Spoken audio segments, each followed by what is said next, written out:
AITA for exposing my best friend's affair with my husband at our own wedding. I, 28, had always considered Sarah, 27, to be my best friend. We had been through everything together, from school to relationships to career changes. She was the one person I trusted completely, the one I could always turn to in times of trouble. That is, until I found out about the affair. It all started innocently enough.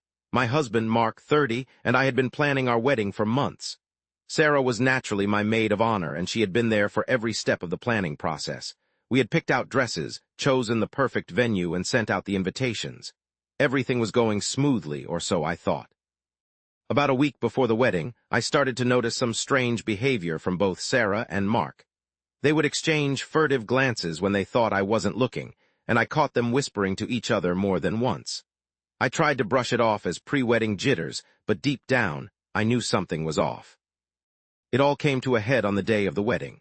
As I was getting ready in my bridal suite, I overheard Sarah and Mark talking in hushed tones outside the door.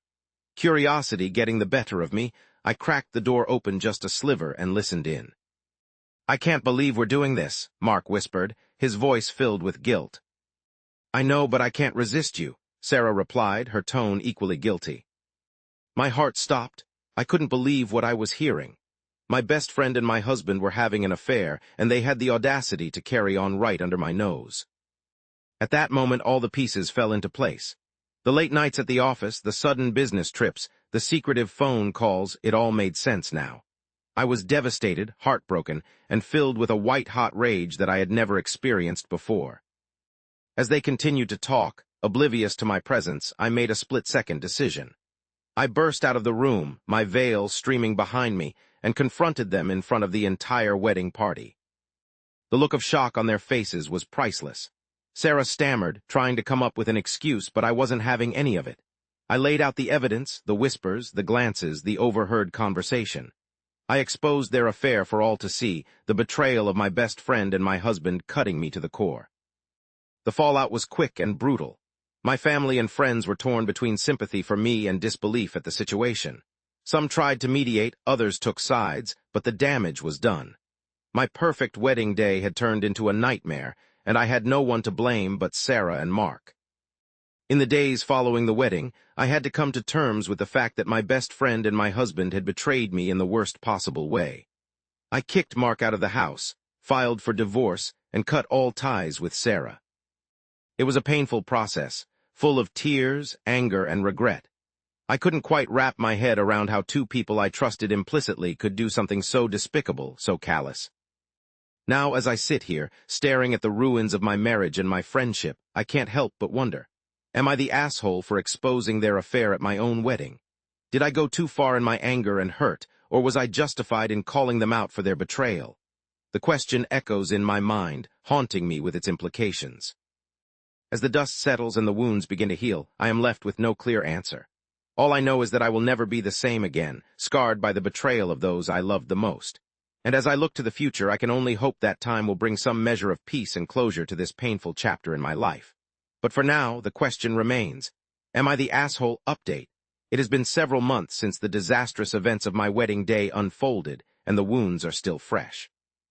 The betrayal of my best friend and my husband continues to haunt me, a constant reminder of the pain and hurt I have endured. I have sought therapy to help me process my emotions and come to terms with the betrayal, but the journey towards healing is slow and arduous. As for Sarah and Mark, they have faced their own consequences for their actions. Sarah has attempted to reach out to me, begging for forgiveness and understanding, but I cannot bring myself to grant her absolution. The friendship we once shared has been irreparably damaged, and I cannot see a way forward that does not involve cutting her out of my life completely. Mark, on the other hand, has disappeared from the scene entirely. I have heard through mutual friends that he has left town, unable to face the shame and guilt of his actions. While part of me wishes for some form of closure or confrontation, I am also relieved to have him out of my life for good. In the midst of all this chaos and pain, one thing remains clear. The betrayal that occurred on my wedding day has left a lasting impact on me. It has reshaped my relationships, my sense of trust, and my understanding of love and loyalty. I may never fully recover from the hurt and heartbreak, but I am determined to move forward and rebuild my life on my own terms. Conclusion: In the end, there is no easy resolution to the question of whether I am the asshole for exposing Sarah and Mark's affair at our wedding. While some may see my actions as justified given the circumstances, others may view them as excessive and overly dramatic. The truth is, I was acting out of a place of deep hurt and betrayal, unable to contain my emotions in the face of such a devastating revelation. As I reflect on the events that transpired, I am left with a sense of bitterness and resentment towards both Sarah and Mark. Their actions have shattered the foundation of trust and loyalty that I held dear, leaving me to pick up the pieces of my fractured life. While time may heal some of the wounds, the scars of their betrayal will forever mark me, a constant reminder of the pain I endured on what should have been the happiest day of my life.